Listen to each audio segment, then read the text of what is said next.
Hello and welcome back. Stick around today as I'm going to go over 6 basic exercises that you can do at home to strengthen your knees and decrease pain.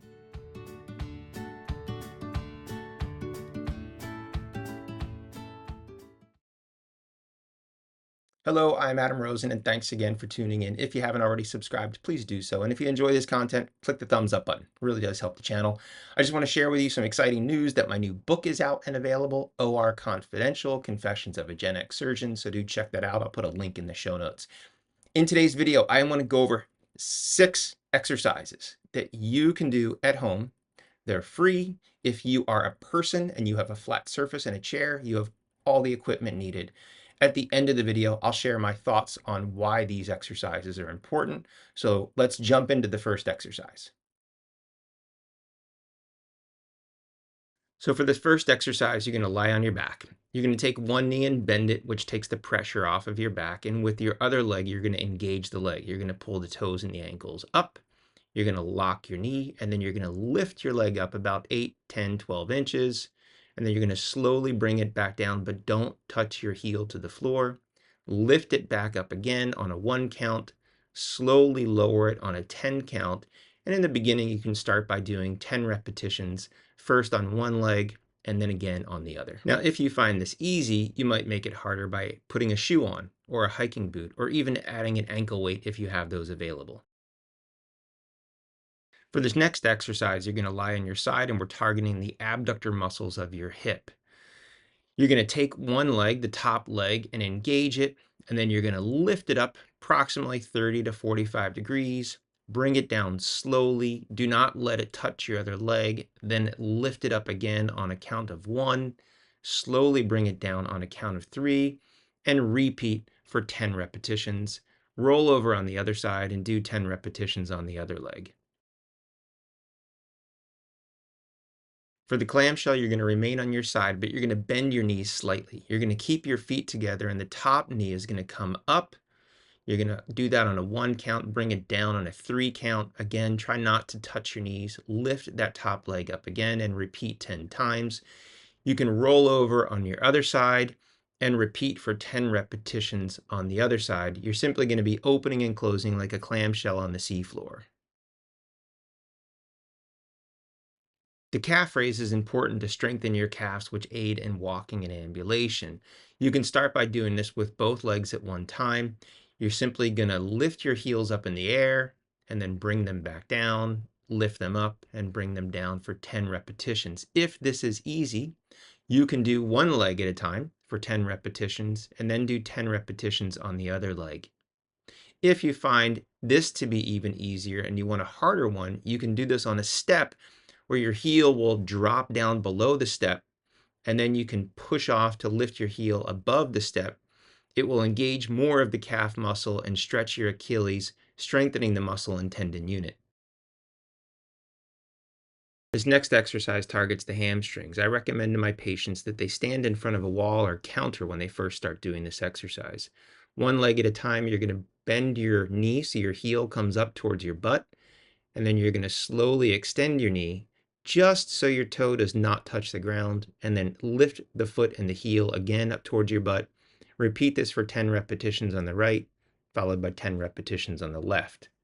The reason that I recommend using a wall or counter in the beginning, otherwise you will find that people have a tendency to bring the knee up forward to the front, which targets a hip flexor muscle called the iliopsoas, but it really doesn't engage the back leg muscle called the hamstring. Last exercise is going to be standing up and sitting down in a chair. As we get older, very frequently people rely on the strength in their arms to get out of a chair, or they use their body's momentum to lift themselves up and out of the chair. So for this simple exercise, you're going to find a sturdy chair, you're going to sit down, and you're going to stand up. You're going to try to stand up on a 1 count, you're going to try to sit down on a 3 count, and you're going to start by doing 10 repetitions if possible. If this is too hard, in the beginning, you can use your arms, but be very cognizant of how much pressure you're putting on your arms, and try to put as much pressure as you can on your legs to stand up and sit down.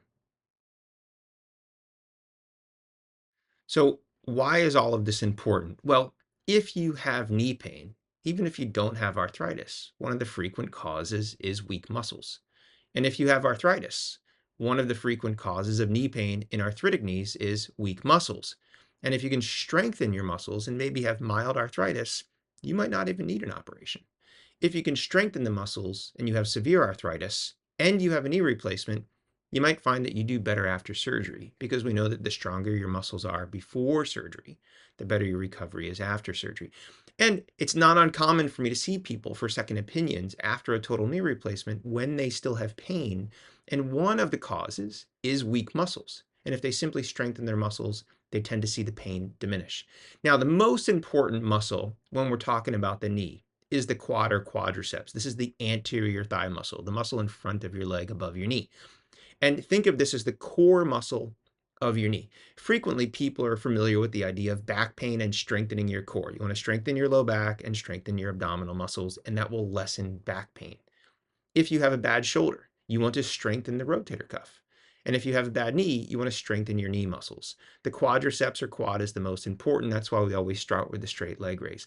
Now, the other two muscles specifically target the hip, the abduction and clamshell. And that's important too, because if those muscles are weak, sometimes the knee has a tendency to rotate inwards. And frequently, patients will come in and complain of buckling because the knee is turning inwards. And it's actually not a knee problem, it's actually a hip problem. Now, the other two muscles, the calf and the hamstring, balance out those other muscles because they're important when you're standing and when you're walking and when you're climbing stairs and when you're getting out of a chair. And that's why that last exercise is important, standing up and sitting down from a chair. We have to do it all the time. And if we use our arms on a regular basis and the muscles get weaker, we run into this vicious cycle. Weak muscles results in more knee pain. So the stronger that your muscles are, the less pain you're going to have, the better function you're going to have.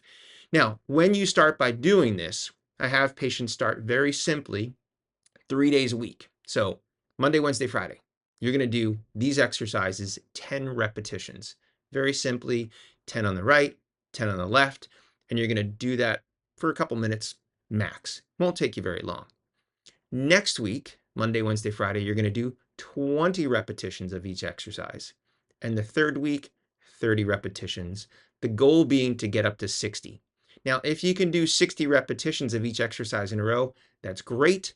Patients can break it up any which way they want. They might do 20 repetitions 3 times or 30 repetitions twice. You might do 10 of each exercise and then do that 6 times. So whatever way works for you is good, because either way you're going to get stronger. And once again, like I talked about, if just lifting your leg is easy, you can put on a heavy hiking boot or you can start adding in ankle weights. I've had some people, even with the straight leg raise, that can get up to doing the straight leg raise 60 repetitions with a 4 or 5 pound ankle weight. And as they get stronger, they see their pain diminish. So I hope this very simple and straightforward exercise plan is going to be helpful and something that you can do and incorporate into your life, because as we strengthen our muscles, we tend to have less pain and better function. Like any exercise program, always check with your doctor or your surgeon. Make sure that these exercises are safe for you to do. And until next time, thanks again for watching. I'm Adam Rosen. Stay safe.